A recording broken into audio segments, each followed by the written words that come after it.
यहाँ पर देखिए 3 + 2 5 होगा, तो इसको कर लें कि सम ऑफ 2 टर्म्स और 5 टर्म्स इज 5, तो ये अमेंडमेंट कर लें, यहाँ 5 होगा, सो it is 5.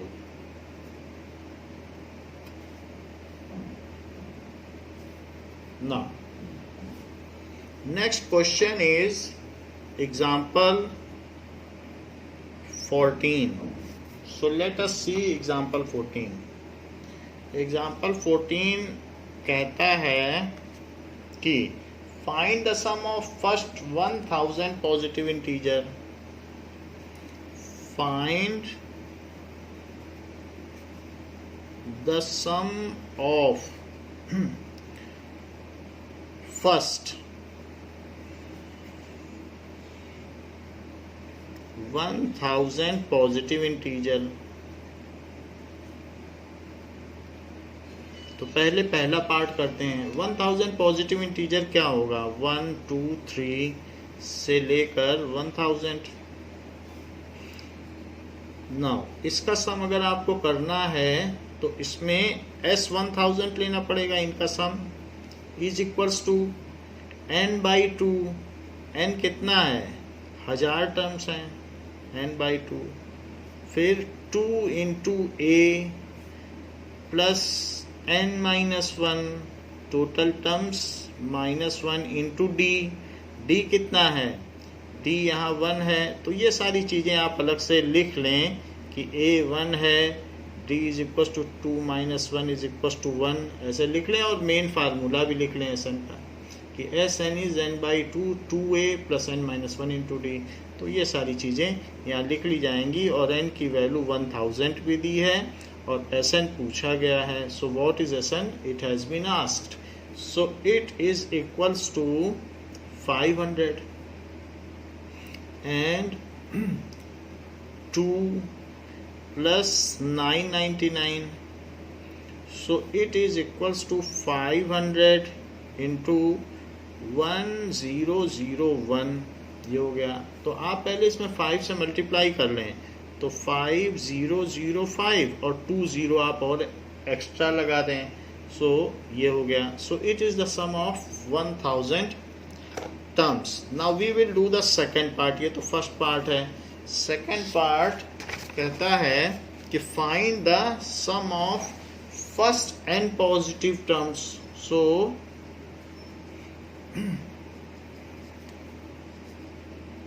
First n positive terms. तो इसके लिए 1 2 3 से लेकर n तक है. आपको इन्हीं का सम निकालना है. सो यहाँ पर Sn का क्या फार्मूला होगा? देखिए a तो 1 हो गया, d 2 - 1 जो कि 1 हो गया और n टर्म्स हैं. तो Sn is equals to n/2 और 2a + n-1 × d. आपको n टर्म्स का ही सम निकालना है और आपके पास रखने के लिए सिर्फ a है और d की वैल्यू है. So it is n/2 और 2 + n-1 ये हो गया. So this is n/2 और यहाँ पर हो जाएगा n+1. या फिर आप इसे ये भी कह सकते हैं कि Sn is equals to n+1/2. अगर आपको शुरुआत की n टर्म्स का सम निकालना है तो उसको लिखिए. जैसे 10 टर्म्स का सम निकालना है तो 10 × 11/2.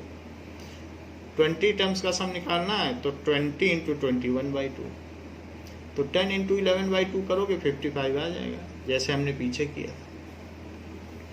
इसी तरीके से example 15. Find the sum of 24 terms of the list of numbers whose nth term is given by. Find the sum of 24 terms of the list of numbers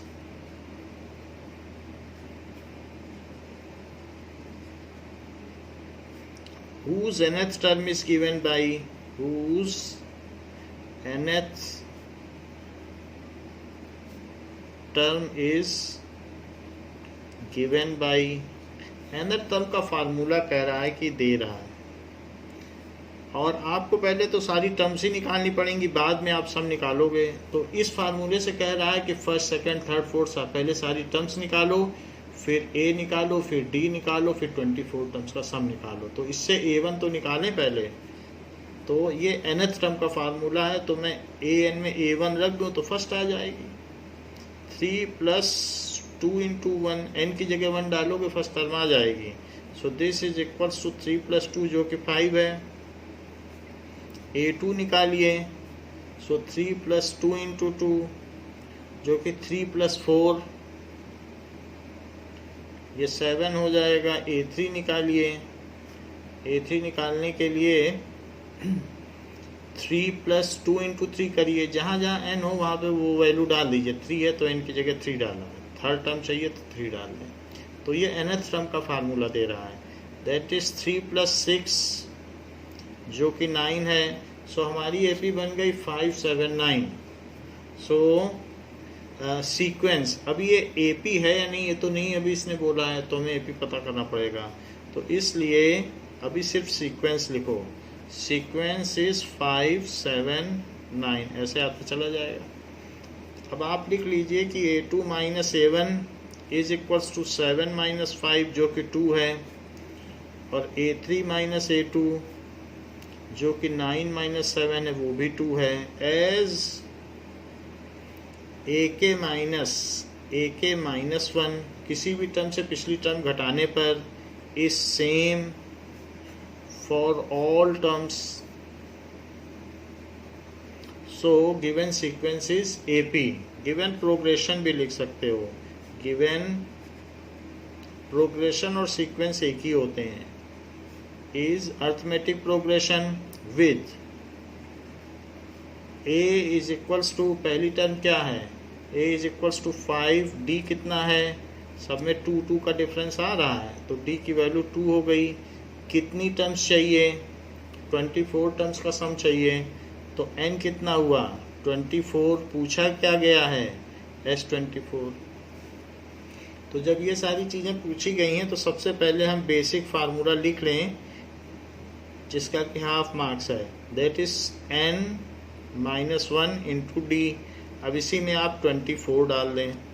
देखिए यहाँ 24 नहीं लिखेंगे, यहाँ n लिखेंगे तो यहाँ n लिखेंगे, ये बेसिक गलती बच्चे करते हैं। तो इसलिए जब n लिखोगे तो यहाँ n लिखोगे, फिर जब यहाँ 24 लिखोगे तभी यहाँ 24 लिखोगे। इसलिए 2 इंटू फर्स्ट टर्म है 5 प्लस 24 माइनस 1 कितना हो जाएगा 23। डी की वैल्यू क्या है 2, सो 12 बाहर आ जाएगा और 10 अंदर है, और ये हो जाएगा 46। 46 में 10 ऐड कर दो तो S24 is equals to 12 into 46 में 10 ऐड करिए 56। अब 12 6 जा 72 और 12 5 जा 60 तो 67, तो ये आ गया 12 5 जा 12 6 जा 72, तो यहाँ 2 आएगा तो 672। तो इस तरीके से सम ऑफ 24 टर्म्स इज 672, ऐसे लिख लें, सम ऑफ फर्स्ट 24 टर्म्स इज 672, ऐसा हो गया। अब देखिए नाउ नेक्स्ट कहा गया है एग्जाम्पल नंबर 16 में। सो 17वें उदाहरण में ये बात कही गई है, a manufacturer of TV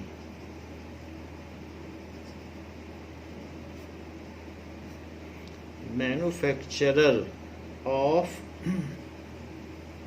TV, तो टीवी का निर्माता प्रोड्यूस करता है 600 sets in third year, produced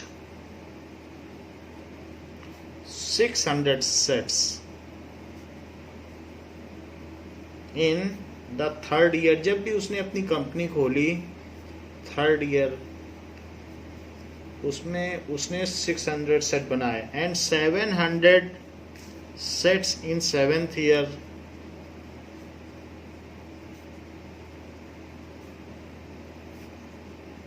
seventh year. Assuming that the production increases uniformly, ये मानते हुए कि production increases uniformly,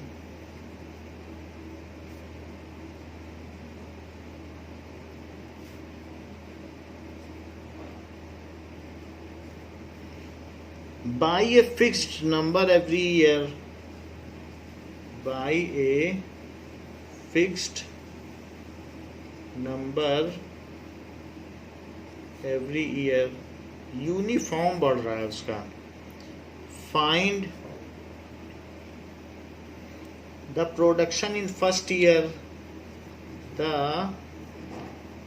production in first year, पहले साल कितनी टीवी बनाई. और ये भी पूछा गया है कि the production in 11th year.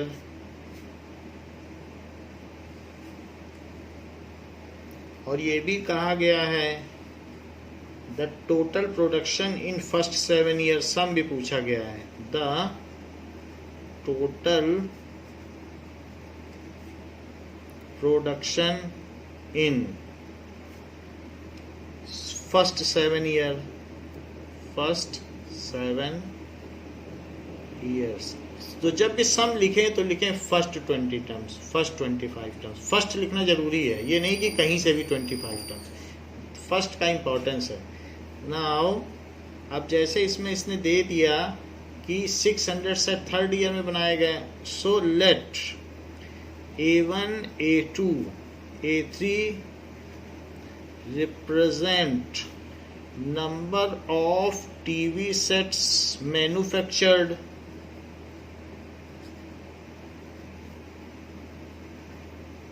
in first, second, third years, subsequent years. ऐसे अगर ये मान लें कि ऐसे ऐसे चल रहा है तो A3 कितना दिया है.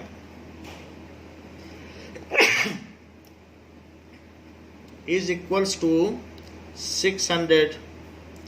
It forms AP as the production is uniform. उसने कह दिया यूनिफॉर्म प्रोडक्शन है, यानी इंक्रीज यूनिफॉर्म.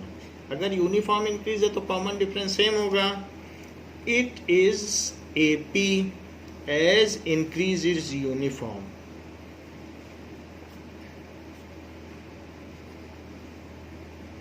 तो A3 ये दिया है और 700 सेट्स इन 7th ईयर, और A7 दिया है 700 सेट्स. तो थर्ड ईयर में 600 सेट्स हैं. A प्लस 2D ये 600 हैं, और साथ में A प्लस 6D ये 700 हैं. इसको इसके नीचे लिख दीजिए.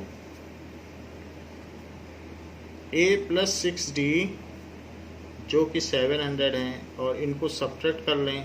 सब्ट्रैक्ट करने से यहाँ पर -4D आएगा, और जबकि यहाँ पर -100 आ जाएगा. निगेटिव साइन बड़े वाले का साइन लगता है, तो D की वैल्यू कितनी हो जाएगी. -4 से डिवाइड करो तो 25 आ जाएगी.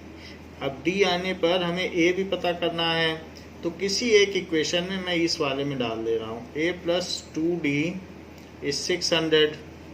So A plus 2 into 25 is 600. A plus 50 is 600. A is equals to, A का पता चल जाएगा इससे, 600 minus 50. So A is equals to 550. So number of sets produced, अब ये आपका यहीं से फर्स्ट हो जाएगा. तो number of sets produced in first year is 550. Number of sets of TV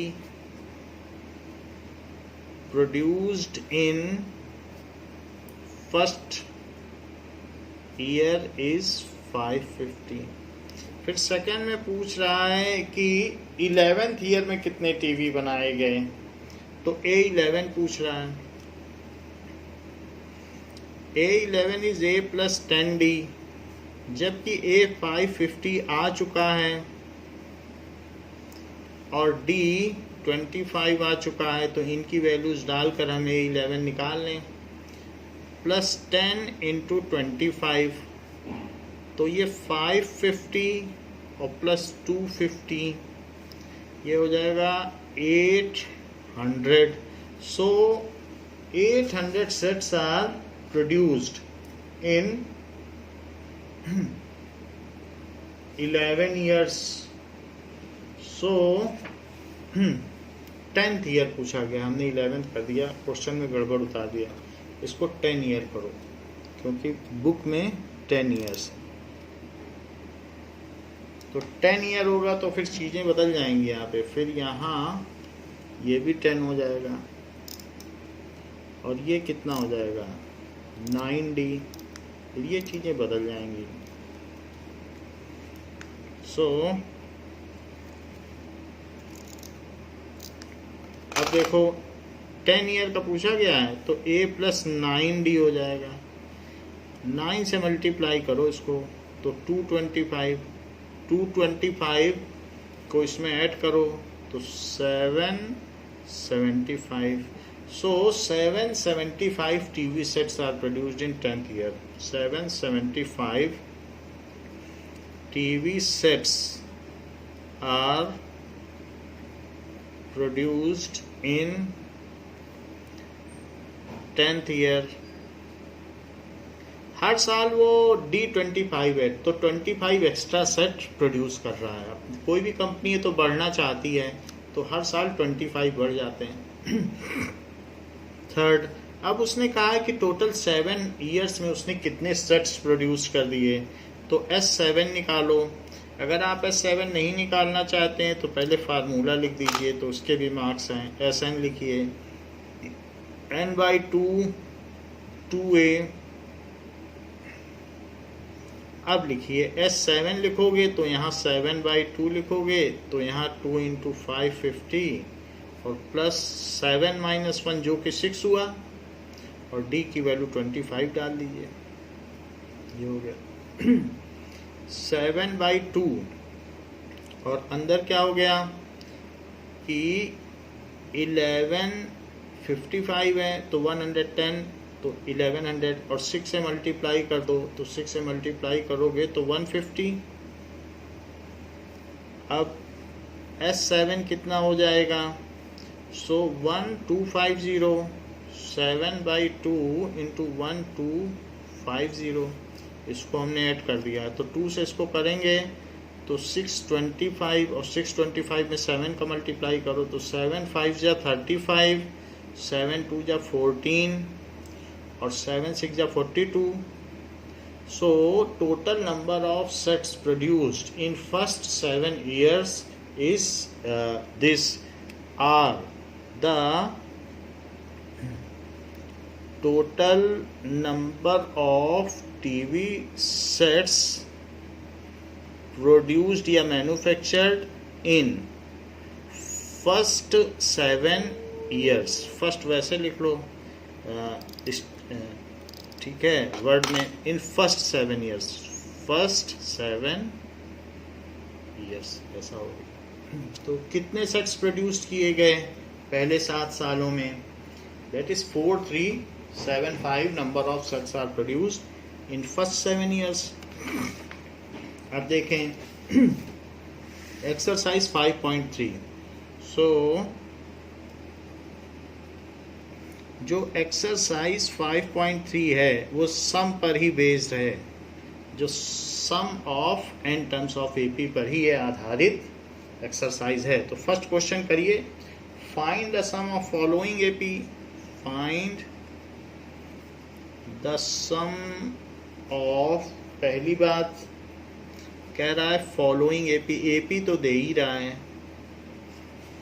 और अब हमें सिर्फ सम निकालना है। सो 2 7 12 से लेकर 2 2 7 12। अगर कोई फाइनाइट एपी होगी तभी उसका सम निकाला जा सकता है। तो 10 टर्म्स हैं इसमें, तो 10 टर्म्स का सम वो हमसे कह रहा है। तो आप इसमें a की वैल्यू 2 लिख लें और d की वैल्यू 5 लिख लें, n की वैल्यू 10 लिख लें और S10 अब हमें निकालना है। सबसे पहले आप Sn का फार्मूला लिखें। So it is 2a plus n minus 1 into D और बाकी वैल्यू डाल दें, जिससे कि 10 टर्म्स के सम का फार्मूला हमें पता चल जाए। तो 10 माइनस 1 9 हुआ और 9 इंटू डी कर दो, 5 डाल दो। So this is equals to 5 4 plus 45। So this is equals to 5 into 49। ये हो गया। तो 5 9 जा 45 और 5 4 जा 20। सो 245 इज द आंसर। नेक्स्ट करें। -37 -33 -29 से लेकर 12 टर्म्स टू 12 टर्म्स। तो यहाँ पर आप फिर से वही सब करें। -37 डी की वैल्यू -33 में से आप -37 माइनस कर दें। सो -33 में आप 37 प्लस कर दें। ऐसा करने से 4 आ जाएगा। n की वैल्यू 12 दी है लेकिन S12 पूछ रहा है। तो सबसे पहले हम जो हमारा फार्मूला है उसको लिखेंगे और उसी में S12 डाल देंगे। S12 का मतलब है 2 इंटू -37 प्लस 11 इंटू डी कितना है 4, ये चीज़ है। तो ये 6 आ गया और अंदर अगर करोगे तो ये 74 आ जाएगा और प्लस 44। तो 74 और 44 में अगर करेंगे तो -30 डोमिनेट करेगा। तो इट इज़ -30, बड़े वाले का साइन लगाना है। तो -180। लेकिन हम इन सब में स्टेटमेंट नहीं लिख रहे हैं, आप स्टेटमेंट आपके ऊपर छोड़ रहे हैं। तो sum of first 12 terms is this. तो आप ये लिख लेंगे कि sum of first 12 term is this. ऐसे लिखते जाइएगा, स्टेटमेंट तो लिखना है। नाउ 0.6 1.7 2.8 से लेकर आपको 100 टर्म्स का सम निकालना है। तो यहाँ पर भी वही काम करना है कि a की वैल्यू 0.6, d इज 1.7 माइनस 0.6 जो कि 1.1 है और n की वैल्यू 100 है और Sn नहीं दिया हुआ है। S100 पूछ रहा है कि क्या होगा। So Sn is equals to n/2 2a plus n minus 1 into d. So S100 is equals to 100 terms का सम निकालना है। सो 100/2 2 इंटू 0.6 प्लस अब 100 है, 100 माइनस 1 कर दो। तो चाहे तो अगली टर्म्स में कर लो या सिंपली आप 99 लिख सकते हैं और इंटू डी कितना है 1.1। सो 2 से इसको आप करिए, दैट इज इक्वल्स टू 50 और यहाँ 1.2 आ जाएगा और 11 से इसको मल्टीप्लाई कर दें। तो 11 से करेंगे तो 11 9 जा 99 और 11 9 जा 99। 99 में 9 ऐड कर दें तो ये हो जाएगा 108। तो 1089 ऐसा हो जाएगा। लेकिन यहाँ डेसिमल भी लगेगा, एक डिजिट पे डेसिमल लगेगा क्योंकि पीछे से ये है। तो 108.9 और 1.2, 108.9 और 1.2 तो क्या हो जाएगा 9 + 2 11। तो ये 1 आ गया और ये अब 0 हो गया, फिर यहाँ 1 आ गया और ये 1, तो 110.1.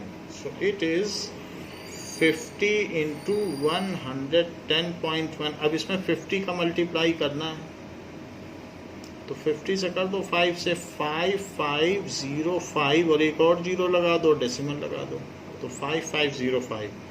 So it is 5505. तो इसका आंसर चेक कर लेते हैं, that is 5505.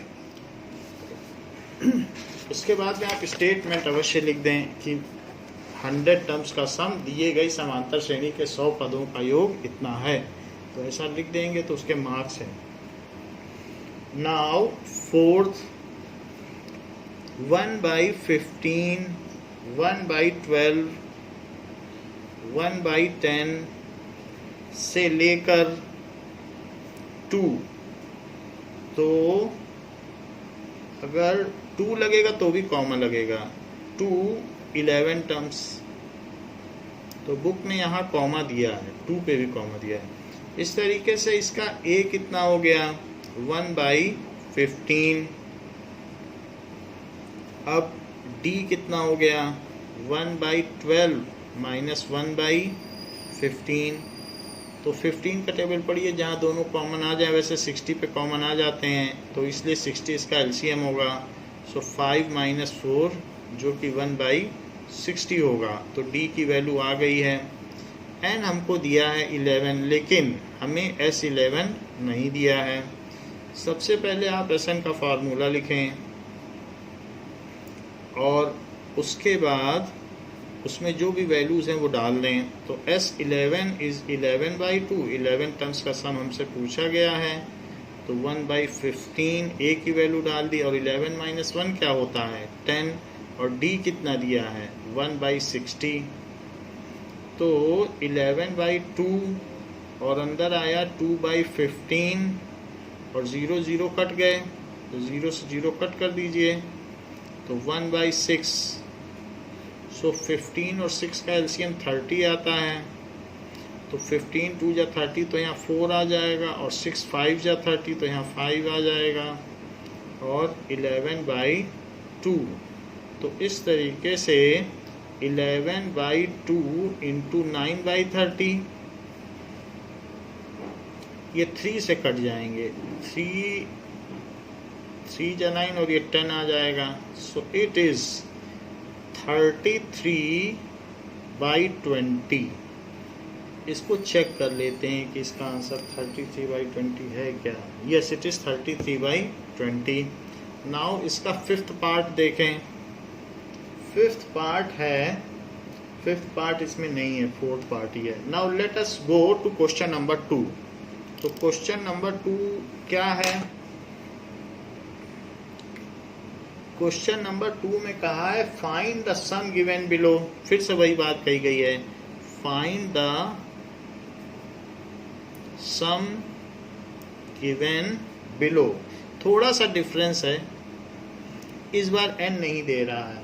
That is 7 + 10 and 1/2 + 14 से लेकर, फिर यहाँ प्लस लगाओ, 3 डॉट फिर प्लस, ठीक है, हमने 1 डॉट ज़्यादा लगा दिया, +84 ऐसे. तो अब यहाँ पर a क्या है, 7. d क्या होगा, a2 - 7, ये क्या है, 21/2. 21/2 में से 7 माइनस करो. सो दिस इज 21 - 14 जो कि 7/2 है. तो हमें d भी मिल गया और साथ में an मिल गया है. n नहीं पता कितना है, हमें ये नहीं पता है कितनी टर्म्स है, लेकिन an लास्ट टर्म तो पता है ना, 84. तो सबसे पहले आप n का पता करो, n क्या है. n पता हो जाए तो Sn पता कर लेना. n तो नहीं मालूम है, तो बेसिक फार्मूला लगाओ जो पीछे था, a + n - 1d. तो 84 इज इक्वल्स टू 7 + n - 1, और d कितना है, 7/2. सो 84 में आप 7 माइनस करें और n - 1 इंटू 7/2.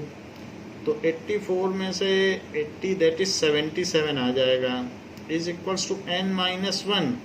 ये तो 77 आ गया। अब यहाँ पर जो 7/2 है उसका 2 ऊपर ले जाओ और 7 नीचे ले जाओ, तो ये 11 होगा और यहाँ पर ये 22 आ जाएगा। तो 22 इज n-1।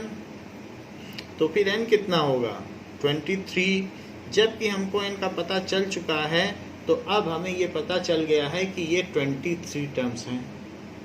तो ये जो भी ये सीरीज़ हो गई, प्लस का साइन लगने से ये सीरीज़ हो जाती है। सो हमें 23 टर्म्स का सम निकालना है, लेकिन पहले हम फार्मूला लिखेंगे। सो फार्मूला है, ये फार्मूला इस चैप्टर में लगेगा, that is S23 is 23/2, 2 into 7 और ये 22 हो जाएगा क्योंकि 23 - 1 और D क्या है? D है 7/2।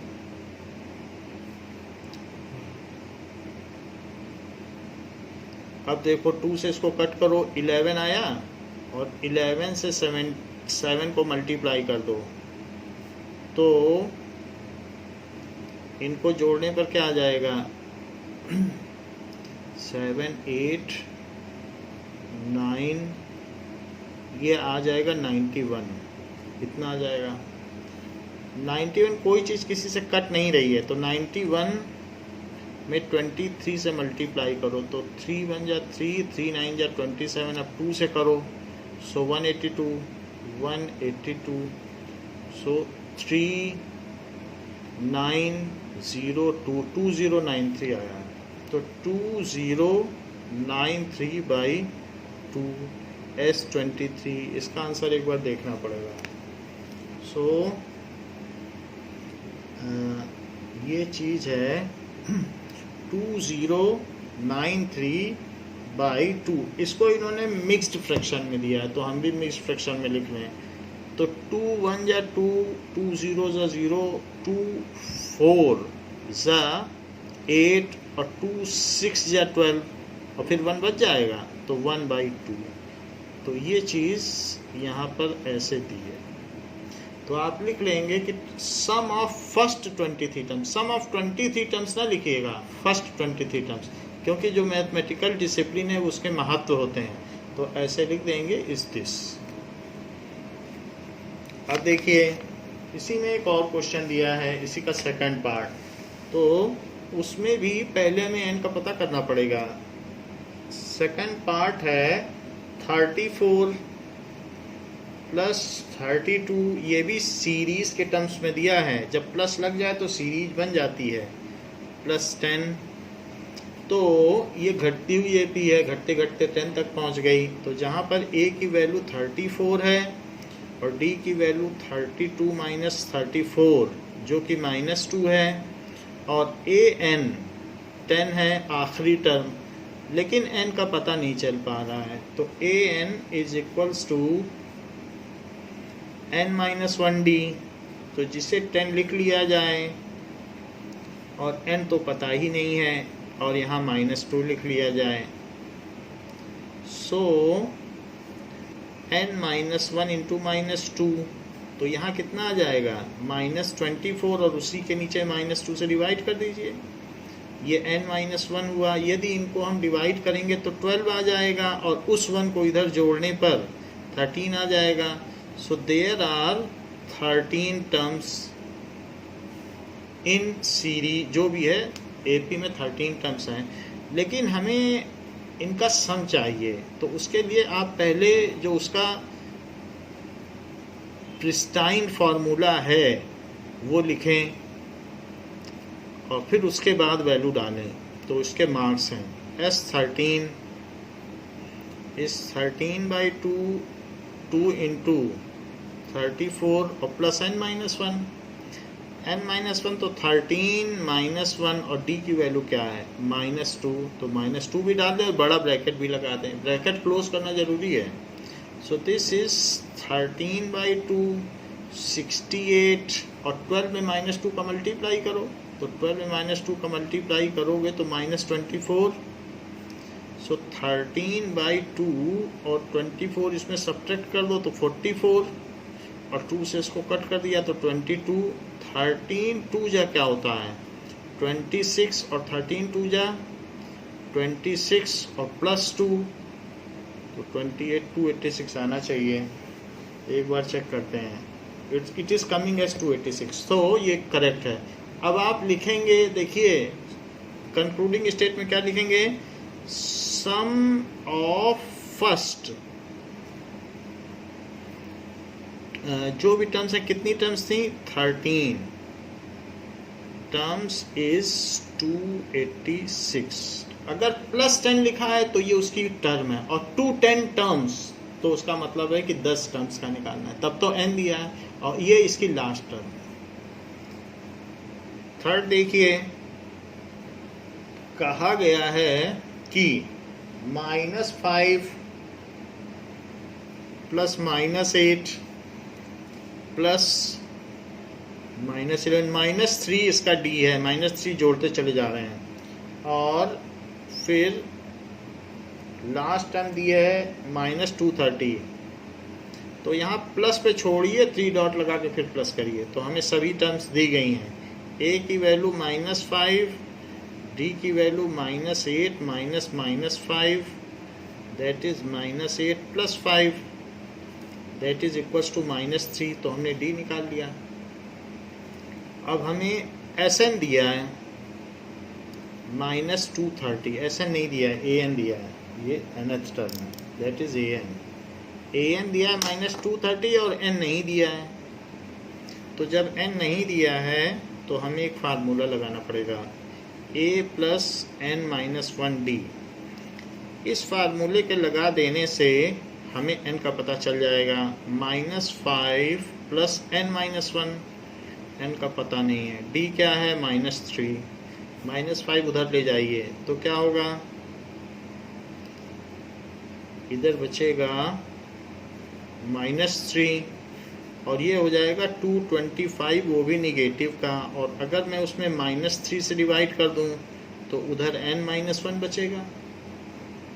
तो हमने इसको पहले ऐड कर दिया, 5 इधर ले गए, फिर 225 और फिर -3 से डिवाइड भी कर दिया, निगेटिव से निगेटिव कट जाएगा, और 3 7 जा 21 और 3 5 जा 15, ये 75 आया।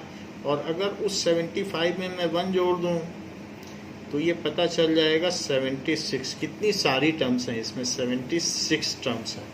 तो अगर ये 76 हैं तो अब हम इन्हें सम भी चाहिए, so Sn is equal to n/2 2a n-1 into d, तो S76 इज इक्वल्स टू क्या होगा, that is equals to 76/2, 2 times of a कितना है, a -5 है, और 76 में से 1 कम करो तो 75, d की वैल्यू डालो -3 और बड़ा ब्रैकेट लगा दीजिए। सो इस तरीके से ये 38 हो जाएगा बाहर, और अंदर -10 और 75 3 या 225, तो -225 लिख दें आप, ऐसे कर तो अब जरा देखो 38 और अंदर क्या आया -235, तो अब 38 से इसमें मल्टीप्लाई करना पड़ेगा, तो 235 में 38 से मल्टीप्लाई करो, 8 5 जा 40, 8 3 जा 24, तो 8 आ गया, और 8 2 जा 16, तो 1 8, अब 3 से करिए, तो 3 5 जा 15, 3 3 जा 9 10, और 3 2 जा 6 और 7, तो इस तरीके से 0 9 और यहाँ पर 8 आ गया, 8 9 30, so it comes as -8930। एक बार आंसर देखना पड़ेगा। सो यही है आंसर। तो इससे ये पता चलता है कि जब इस तरीके के सवाल दिए गए हों तो हमें पहले उसमें n टर्म्स निकालनी होगी, और n टर्म्स निकालने के बाद तब Sn लगाना पड़ेगा। ये An दिया है, An से आप 2 फार्मूले लगाने हैं इसमें।